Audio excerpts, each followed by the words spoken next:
Library Director Clayton Cheever delivers the Morrill Moment for the month of September and introduces some new clubs meeting at the Morrill Memorial Library. Greetings from the Morrill Memorial Library, Norwood's public library for everyone. I'm Clayton Cheever. I use he, his pronouns, and I'm your library director. I'd like to tell you about a few things happening here at the library this September. On Tuesday, September 26th, we're starting a brand new graphic novel club for young people ages 6 to 11. Every month we'll meet and take turns talking about which graphic novels we've read while sharing some snacks and doing an activity.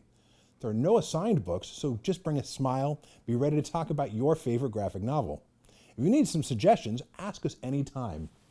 I've brought a few with me today to whet your appetite. We've got Mayor Goodboy, Pizza and Taco Best Party Ever, and Swim Team. These are among the many fun books on our shelves waiting to be discovered. Registration is required for each meeting of this club, so visit our website, visit us, or give us a call to reserve your spot. This month, we're also launching a monthly book discussion group for adults that we're calling Let's Talk About It. Every month, a library staff member will facilitate challenging and civil conversations about misinformation, bias in reporting, and new ways of thinking about different perspectives. There'll be a pre-selected topic every month, and everyone who registers to participate will get a short list of materials about that topic to review. During the meeting, we'll talk about how to analyze information about the topic in context. Some examples of topics we might cover include, but aren't limited to, book bans and censorship, freedom of speech, bodily autonomy, wellness and nutrition, unionization, artificial intelligence, filters and algorithms, and more. The goal of these conversations is to encourage everyone to stop, think, and decide what they actually believe about a topic based on sound analytical principles and reliable sources, not to solve a problem, engage in arguments, or pinpoint the truth about any given subject. The first meeting of this group is happening on Monday evening, September 25th at 7, and will cover the topic of media literacy and information-seeking behavior. Please register to save a seat and receive the list of materials by visiting us online, calling us, or stopping by to see us in the building. Speaking of stopping by to see us in the library, we were very pleased to welcome lots of people to the library on Saturdays and Sundays this summer. I want to remind you that we will continue to be open every day of the week, except for holidays, which you can find on our online calendar. Our hours are 9 to 9 Monday through Thursday, 10 to 5 on Fridays, and 9 to 5 on Saturdays, and 1 to 5 on Sunday afternoons. Of course, we realize life happens during the hours when our building's closed. That's why we have so many resources that are available every hour of the day, every day of the year, accessible through our website and mobile apps. Every month, I enjoy highlighting different online resources you can get for free online. This month, I want to encourage you to check out the Great Courses Library Collection, accessible through the Libby app or directly from the Databases page found under the Research menu on our website. Once you get through and get the free 7-day pass, you'll have access to over 250 unique courses to feed your curiosity and help you improve in areas you're passionate about. That's over 3,000 hours of carefully curated commercial-free content taught by brilliant, award-winning, and trusted experts. New content is added monthly, and it's easily findable in 12 categories from business and finance, food and drink, history, music, professional growth, science, travel and culture, and more. Perhaps you'd like to check out some of the 24 lectures on the secrets of the occult, or the 84 lectures in the second edition of the History of the United States. Do you need recommendations? Just ask us. We'll be happy to help you find something that's likely to become your next obsession.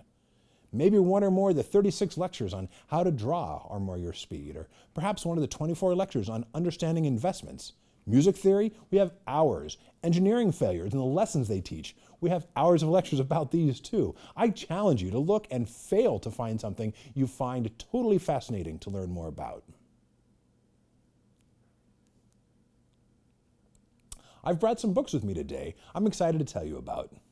The brilliant Ms. Bengal, written by Kara Devins and illustrated by Kafai Steele, uses fun pictures and amusing text to tell the story of a class of students who learn that their favorite librarian has been replaced. And, like many of us, they resist the change until they realize just how wonderful the new librarian is. Glitter Everywhere, written by Chris Barton and illustrated by Chaya Prabhat, is subtitled Where It Came From, Where It's Found, and Where It's Going. People often have strong feelings about glitter, Whether you love it or hate it, this nonfiction book is for you. Pick it up to learn who invented glitter, how it's made, why it sticks to everything, whether or not it's bad for the environment, and of course, what makes glitter glitter. I've also brought a couple books for more experienced readers. Alexis Henderson wrote The Year of the Witching, and if you loved the film Only Lovers Left Alive, I think you will happily devour her latest, House of Hunger. It was nominated as one of the best horror novels written last year. It's an imaginative retelling of the vampire myth, so if you like Southern Gothic debauchery and blood-sucking, this is a great book for you. I've also brought a nonfiction book with me today. Last February, Roman and Littlefield published John Guerin's Guide to Digital Education and the Online Environment called Parenting for the Digital Generation. Written to be a practical handbook for parents, grandparents, and teachers and counselors who want to understand the opportunities and threats that exist for today's young people who are more familiar with smartphones than paper books, this one is an easy read and it's free of jargon. I recommend it for anyone seeking to raise happy, mature, creative, and well-adjusted children. It includes practical strategies and does not look for dangers where there are only remote threats.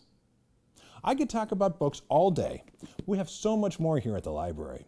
I hope you didn't absolutely melt during the hottest days of this past summer, which may just have been the hottest summer ever on record.